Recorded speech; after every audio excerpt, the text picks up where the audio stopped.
వస్తున్నారా? చూసావా భగవాన్ ఏం పని చేశాడు? ఆయన తలుచుకుంటే ఏమైనా చేసేస్తారట. నిద్ర వస్తుంది, పోదండా.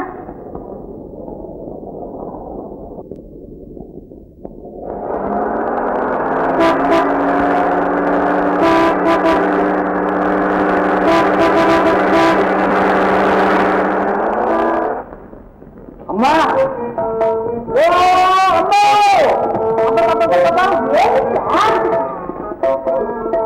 అమ్మా అమ్మను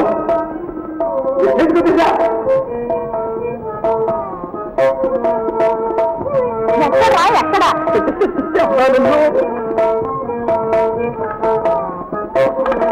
వారు పెద్ద జమీందారు, పేరు భుజంగరావు గారు, ఊరు దుర్గాపురం. అమ్మా మన పార్వతి జమీందారు వెళ్ళిపోయాం. ఈ దెబ్బతో ఆ నారాయణరావు తల నేలం బోలిపోతుందేనమ్మా. సరే గాని అబ్బాయికి ఎన్ని ఉంటాయిరా? ఎన్నో ఏళ్ళు ఎక్కడే, 1, 2 అటు ఇటు 40 ఉంటాయేమో అంతే.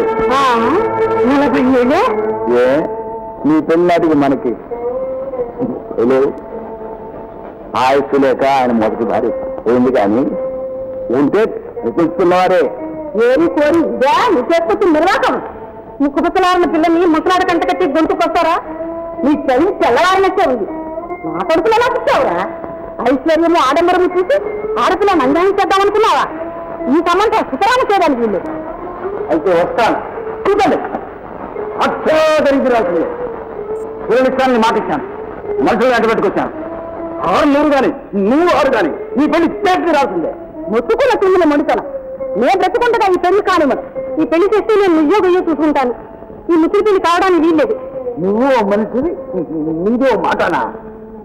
మీరంతా కట్టగట్టుకుని గంగలో దూకండి. పార్వతి నాకు కన్నాను, పెంచాను. దాని అవమానం నాదనుకున్నాను. దాని గౌరవం కోసం ఈ పెళ్లి నిశ్చయించాను. అది నా కూతురు, నా అవమానం దాంతో అనుకుంటే నా మాట తగ్గిస్తుంది కాదా? ఈ అడ్డకు నాకు రుణం తిరిగిపోయింది. నేను నీ మాట దక్కిస్తానన్నా. కోరి గొంతు పురిపోస్తుంటావుటే నా సుఖం కోసం నాన్న కరువు కూడా నాశనం చేయమంటారా? ఏది ఏమైనా ఈ సంబంధం చేసుకుంటాను నాన్న. శేఖర్ అక్కడని నా కూతురు అనిపించావు. అవదండి గారు, మనం ఎక్కించుకున్న ముహూర్తానికి పనులు రావుతాను.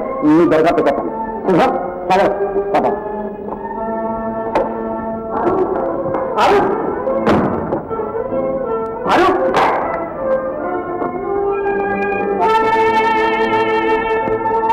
పేదలా పోయినా పెళ్లి లాంటిదైనా ఊళ్ళో కూర్చో. అంతే చల్లేనాయన. ఎవరికావా? పార్వతికే బాబు.